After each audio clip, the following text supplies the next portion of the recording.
Somewhere inside her, Coraline could feel a huge sob welling up, and then she stopped it before it came out. She took a deep breath and let it go. She put out her hands to touch the space in which she was imprisoned. It was the size of a broom cupboard, tall enough to stand in or to sit in, not wide or deep enough to lie down in. One wall was glass, and it felt cold to the touch. She went around the tiny room a second time, running her hands over every surface as she could reach, feeling for doorknobs or switches or concealed catches, some kind of way out, and found nothing. A spider scuttled over the back of her hand, and she choked back a shriek.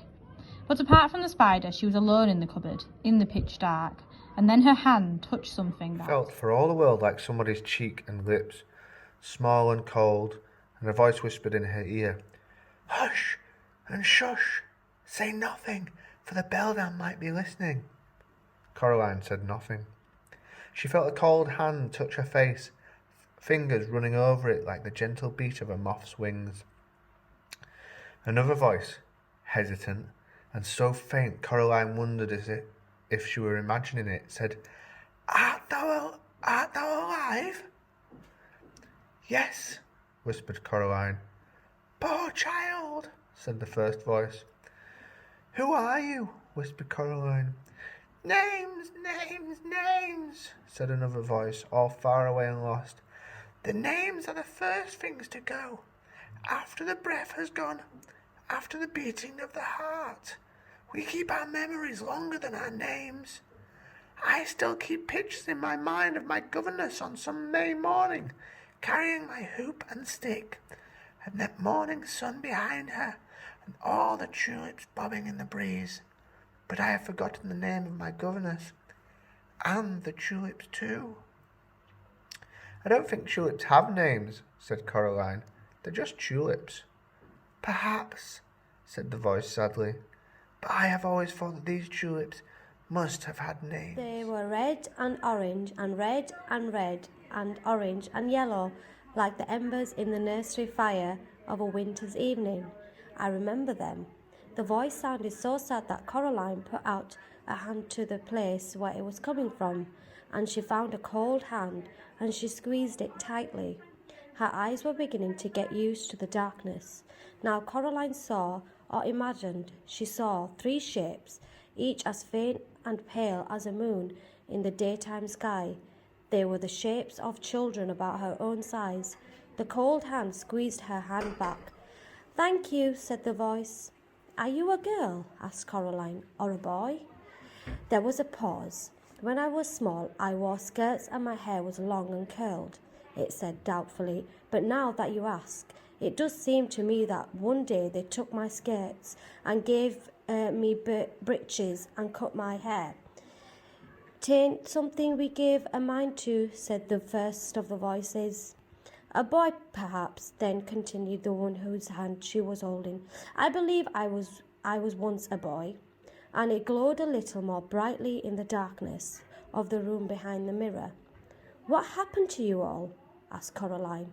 "How did you come here?" "She left us here," said one of the voices. "She stole our hearts, and she stole our souls, and she took our lives away, and she left us here, and she forgot about us in the dark."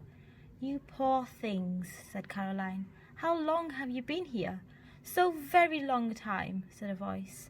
"Aye, time beyond reckoning," said another voice.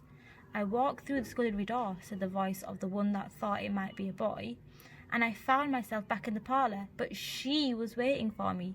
She told me she was my other mamma, but I never saw my true mamma again."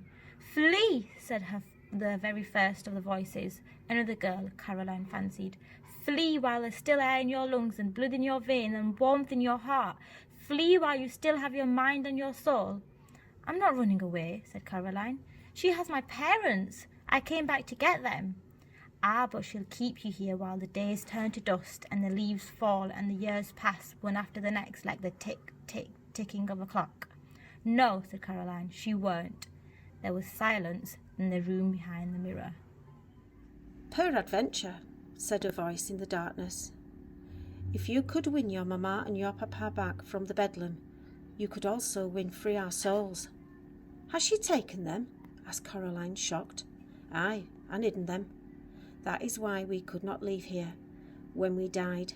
She kept us, and she fed on us, until now we're nothing left of ourselves, only snake skins and spider husks. Find our secret hearts, young mistress." "And what will happen to you if I do?" asked Coraline. The voices said nothing. "And what is she going to do to me?"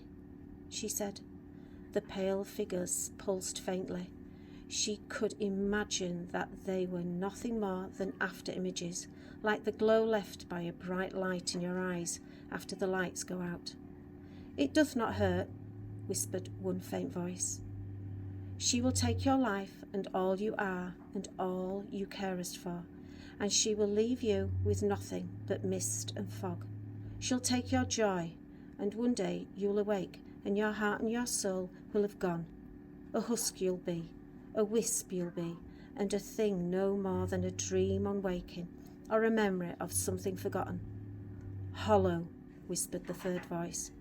"Hollow, hollow, hollow, hollow, hollow." "You must flee," sighed a voice faintly. "I don't think so," said Coraline. "I tried running away, and it didn't work. She just took my parents. Can you tell me how to get out of this room? If we knew, then we would tell you." "Poor thing," said Coraline to herself. She sat down. She took off her sweater and rolled it up and put it behind her head as a pillow.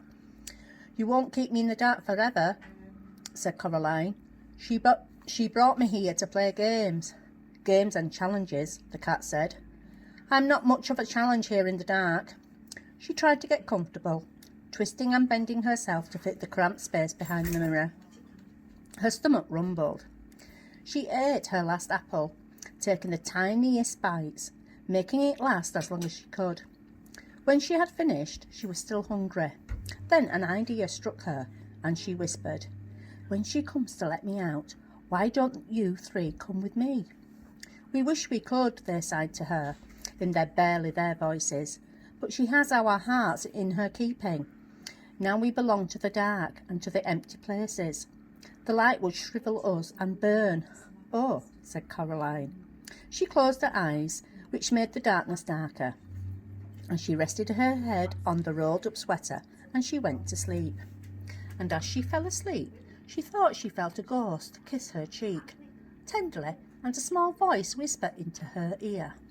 A voice so faint it was barely there at all. A gentle whisper, nothing of a voice, so hushed that Coraline could almost believe she was imagining it.